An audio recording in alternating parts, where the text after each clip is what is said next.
Tama? Baka may tanong kayo. Magtanong.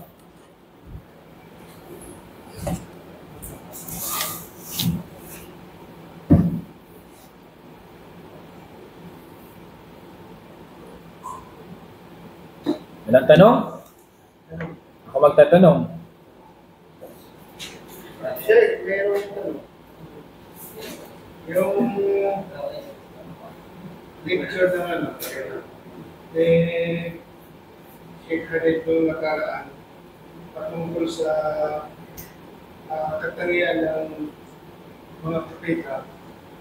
It's just nabanggit niya about sa ang lahat ng mga propeta ay sila ang pumipili ng panahon o oras ng kanilang pagpanaw kamatayan.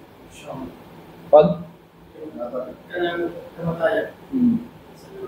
Ngunit nung sila ni Brother Clement sila si ang sorry ba?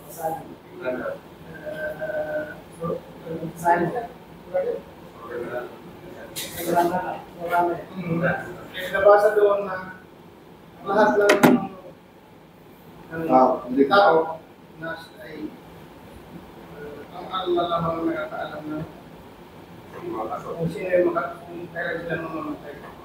Pero sabi kaya sabi niya, yung mga propeta tao daw, paano daw yun Explain. ma-explain sa surah kung sila pa rin yung Anong ano yun? So, anong Suratul Imran, anong ayah? kasi sabi pa na si Moises din, hintay siya ng dumating yung walang kamaw, pero hindi dumating. Ang Allah pa rin yung masunod kung kailan ito.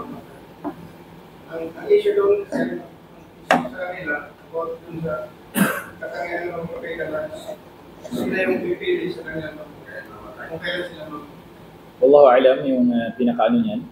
Pero maaaring kasi ang mga propeta, meron kasi mga binibigay sa kanilang mga bagay o na hindi binigay sa atin. Kasi sila yung pinakamainam na pinili ng Allah sa kanilang mga kaum. Maaaring may mga bagay na mga binigay sa kanila ng Allah na hindi binigay sa atin. Ibig sabihin mayroong stiff na yung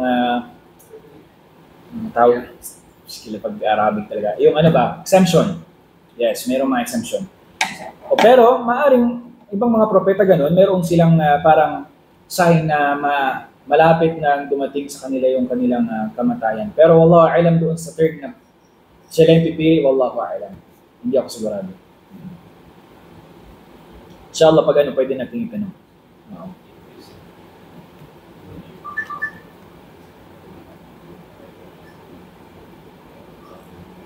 May mga binigay kasi sa mga propeta na hindi sa atin binigay, yung mga kaalaman ba?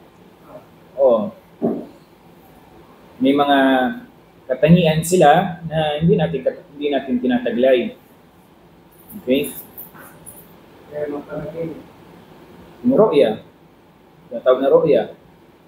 Yung pangitain. May mga pangitain sila. Oo.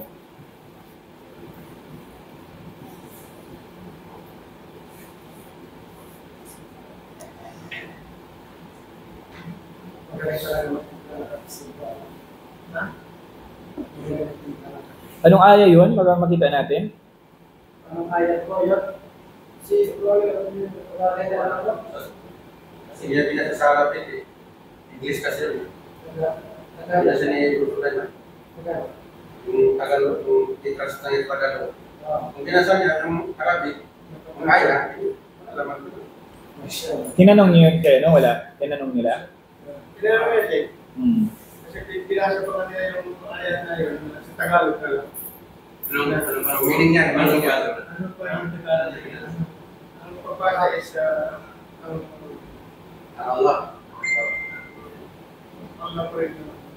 Lahat ng tamong sura. Ano pa yung alam ano pa rin ang ano pa yung ay, prophet ano ba yan? Si prophet ano ba yan? Prophet ba yan? Okay? Prophet Ibrahim ba yan?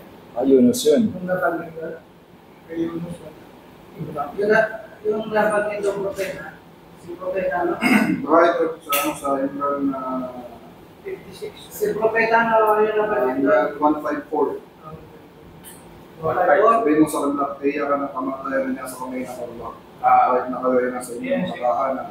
Kahit nakawin mo kamatay. Kaya't malilito ang sino man na pinakda sa kanya ang kamatayan kung saan sila mamamatay. Dito, binanggit ni Ibn Hajar, isa sa mga Ibn Hajar al-Asqalani, sabi niya,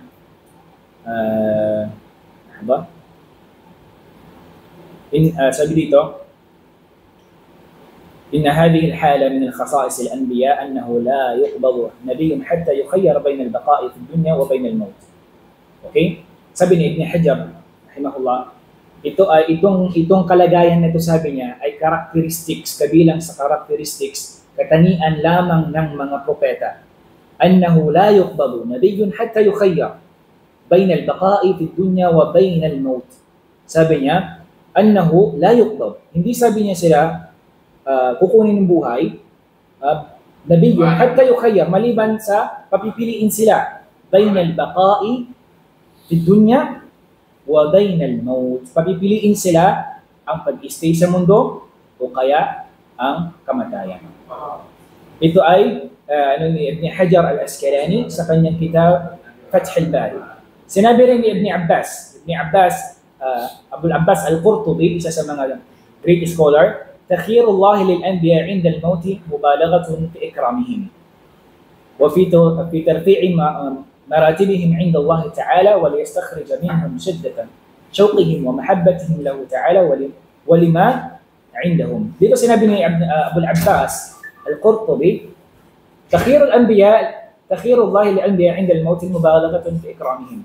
Yung pagbibigay o pagpapapili ng Allah sa mga anbiya, pag-stay ba o kaya kamatayan, mubalaghatun fi ikramihim. Ito yung parang pagbibigay ng Allah subhanahu wa ta'ala sa kanila ng ikram, takrim. Ibig sabihin yung karama, yung pagiging mainang sa kaya pagiging mabuti sa kanila ng Allah subhanahu wa ta'ala. Wa tarfi'i maratibihim inda Allah, yung pag-aangat ng antas sa kanila ng Allah subhanahu wa ta'ala. Okay? Dito sinabi ni Imam Al-Munawi, madami, Ma min nabiyyin yamradu illa khuyyir. Walang nabiyun, walang propeta, sabi niya, na nagkakasakit maliban sa pinapapili siya. Itong mga katangian na ito ay katangian na binigay ng Allah sa mga propeta lamang at hindi sa atin. Halimbawa, sabihin natin, yung katulad ng propeta Muhammad sallallahu alaihi wasallam, yung pag-aasawa ng higit sa 4, yun ay kay propeta Muhammad sallallahu alaihi wasallam at sa ibang mga propeta. Propeta Sulaiman alayhi salatu wassalam. Hindi lang 4. Sobra pa. Napakarami. Hindi lang sa mga tao, sa mga jinn din. So itong mga bagay nito ay kabilang ito sa mga khasa'is, sa mga katangian lamang na ibinigay ng Allah sa mga propeta at hindi sa atin. Tama?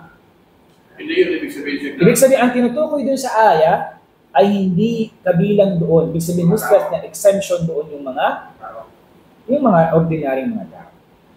Tama? Ano nga yung Kasi Sheikh, may nagtanong. Salita. Anong ayaw doon kanina? Rally kanina? 5 Ano po? Kasi Sheikh, sa ganyan kasi usapin, may nagtanong din sa akin na bakit daw ang propeta sobra sa 4 ngayon ang batas na sa Islam, 4 lang yung 4 lang yung pwede kasawapin. Yun lang yun. Yun lang sasabihin natin. At least alam. Halimbawa, Paano yung sagutin? merong mga inobliga sa mga propeta na hindi inobliga sa atin. Halimbawa, yung tahajjud kay Propeta Muhammad, obligado. Sa atin, anong hukom ng tahajjud sa atin?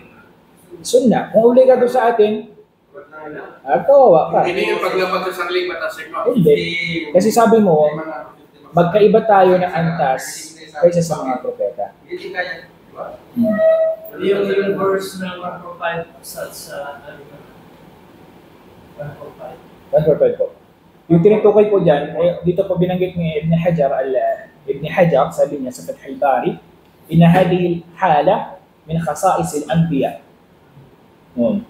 Ito sabi niya, itong kalagayan to, sabi niya, ay katangian ito ng mga propeta lamang. Okay?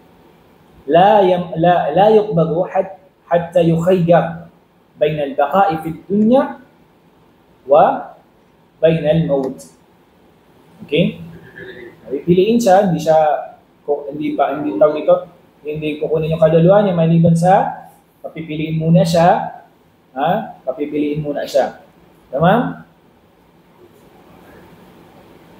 Hadith naman yan, sir. Hindi, kaul ni ano. Pero dito may hadith din si Aisha radiyallahu anha. Yung dalawa sa 1.5 stars na lang, ay yung isang taga-South African engineer. Apo. Na Muslim siya, pero nung nasa siya sa airport, sa side table na yung translation ko lang. Apo. So, bukas niya, ito yung 1.5 talaga na kita pa niya. So, like as B, fix, yung fix na talaga, mamatay. So yan, dito sa Islam noon, tapos talagang pinicturean niya. Kasi ano talaga siya nadihani siya sa verse na ito. So nung nagpunta siya dito sa Yambo, training siya ng mga engineer ba sa Apo. So, yung mga Arabo naman ng mga English, talaga niya, raw siya, tapos naman siya, kasi gusto niya ang Islam. So, tinatanong nila, nakita yung verse na, picture niya, nakita.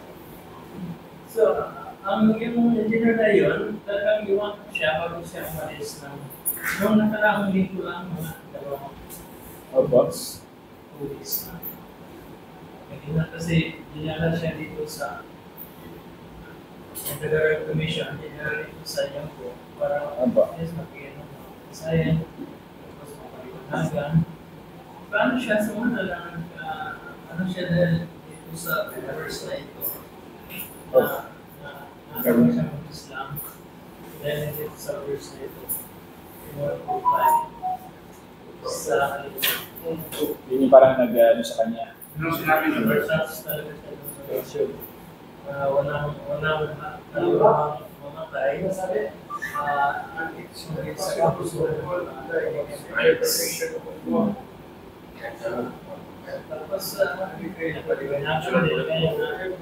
maluwag talaga niya.